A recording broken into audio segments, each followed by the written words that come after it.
Penyakit tuberkulosis atau yang lebih dikenal dengan TB kini mengalami peningkatan kasus setiap tahunnya di Indonesia, tak terkecuali di Jawa Tengah. Perlu peningkatan screening dan inovasi pengobatan untuk pasien TB untuk mencegah kenaikan kasus setiap tahunnya. Melalui di-launchingnya Sistem Distribusi Kerentanan Penyakit Tuberkulosis atau SDKPT Panglima Sudirman, Fakultas Kesehatan Universitas Dianuswantoro berupaya untuk ambil bagian memberantas TB di Jawa Tengah. Launching Sistem Distribusi Kerentanan Penyakit Tuberkulosis dilakukan di Hotel Gracia Semarang, yang dihadiri oleh sejumlah instansi terkait. Sistem percepatan penurunan penyakit menular itu merupakan salah satu dari hasil program Kedai Reka yang digagas oleh pemerintah. Program ini memanfaatkan Sistem Informasi Tuberkulosis atau SITB dan Semar Betul, serta dapat dimanfaatkan oleh Dinas Kesehatan Kota Semarang untuk menilai kerentanan penyakit TB di wilayahnya. Proses kerjanya sistem ini dimulai dari petugas puskesmas yang melakukan entry data di SITB dan ditambahkan beberapa variabel penyebab kerentanan kasus TBC. Variabel itu seperti sikap, stigma yang ada, literasi hingga kondisi rumah. Kemudian data-data tersebut ditambahkan dengan data primer dan dapat menentukan kerentanan kasus TB di suatu wilayah, yang digambarkan dengan berbagai warna tertentu. Seperti contoh, jika data menunjukkan warna hitam, maka menggambarkan kasus TB tertinggi. Setelah itu, sistem secara otomatis akan menunjukkan langkah-langkah pencegahannya. Sistem AI itu akan memudahkan penanggulangan TB agar tepat sasaran. Biasanya petugas puskesmas itu melakukan pengentrian data untuk SITB di sistem SITB. Kemudian kami menambahkan lagi variabel kerentanan, apa sih penyebab terbesar dari kasus TBC itu, ditambahkan dengan kaitannya dengan pengetahuan, sikap, kemudian stigma, kemudian literasi, kemudian terkait dengan bagaimana kondisi rumah. Nah, itu data-data yang sudah ada di SITB kemudian digabung dengan data primer untuk menentukan seberapa besar tingkat kerentanan penyakit TBC ini. Nah, ini nanti hasilnya ada pemetaan gitu ya, dari puskesmas mana yang kasus TBC-nya tertinggi itu langsung dipetakan, dari sistem itu langsung terlihat secara infografis. Kemudian dari sistem ini ada itu sebagai early warning system. Jadi misalnya data gambaran kasus TB yang berwarna hitam nih, itu berarti kasus TB-nya tertinggi. Nanti di situ secara otomatis akan ada decision support system bagaimana penanganan pada kasusnya tertinggi tadi, langsung ada AI-nya terkait dengan bagaimana pencegahannya.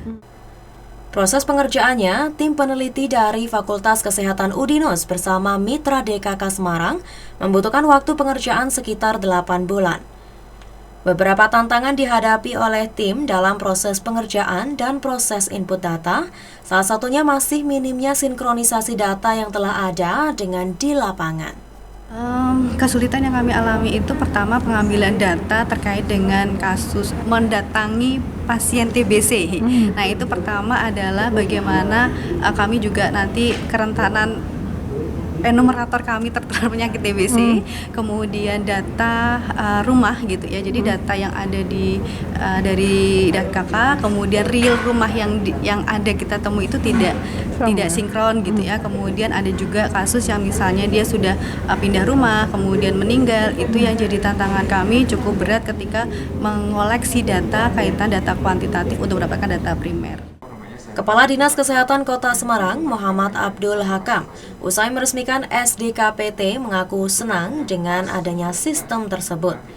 Diharapkan melalui sistem yang dirancang oleh Udinus dapat menurunkan kasus tuberkulosis di Jawa Tengah. Di situ mungkin ada 1 atau 2 puskesmas itu mampu untuk menindaklanjuti dari hasil AI yang sudah dikeluarkan. Misalnya ini ada hasilnya,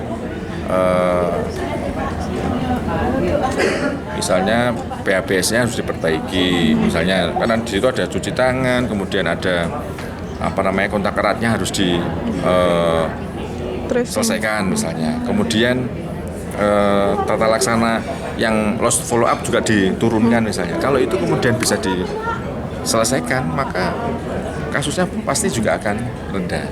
Nah, kalau dulu itu kan parameternya kan banyak ya, 10 atau 20, semuanya dilakukan. Nah, sekarang ini karena sudah dibuat AI itu, masing-masing kecamatan itu sudah pasti akan punya jawaban tersendiri, preskripsi. Jadi bahasanya teman-teman IT itu adalah preskripsi, sudah tidak prediksi. Jadi ini langkah selanjutnya dari sebuah tahapan dari prediksi kemudian sekarang dapat preskripsi. Nah, preskripsi ini yang kemudian harus dilaksanakan oleh teman-teman kami yang ada di puskesmas, Mbak. Anggota DPRD Kota Semarang, Anang Budi Utomo, mengharapkan dengan aplikasi ini bisa menunjukkan upaya penanganan dalam penurunan TBCDI di Kota Semarang. Tak hanya sejumlah kasus, namun juga kinerja pemerintah dalam penanganan TB. Pihaknya mendesak inovasi ini harus mampu menurunkan jumlah kasus untuk menyongsong Semarang Bebas TB 2028. Di satu sisi, sinergitas dengan instansi lain juga harus dilakukan, salah satunya dengan Dinas Sosial dan Dinas Ketenagakerjaan. Inovasi ini jangan membuat kita terlena, karena sekali lagi ini proses harus bisa melihat outputnya bagaimana, kemudian langkah-langkah berikutnya bagaimana. Orang yang kena TB dan dia RU, resisten obat, pasti produktivitasnya rendah. Maka Dinsos harus ngambil peran, mencarikan dia untuk sifatnya kedaruratan, menolong dia dengan bansos yang ada. Entah itu bansos yang dari pemerintah pusat melalui dana APBN maupun bansos dari Pemkot melalui APBD.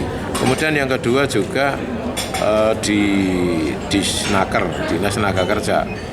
Jadi jangan pengusaha ini begitu saja, begitu tahu ini terindikasi TB langsung di PHK. Nama Panglima Sudirman merupakan sebuah akronim dari Program Percepatan Penurunan Penyakit Menular melalui Sistem Distribusi Kerentanan Penyakit Tuberkulosis. Selain itu juga meneladani semangat Jenderal Sudirman yang tetap semangat membela merah putih walaupun mengalami sakit TB. Dari Semarang, Restu Indah melaporkan.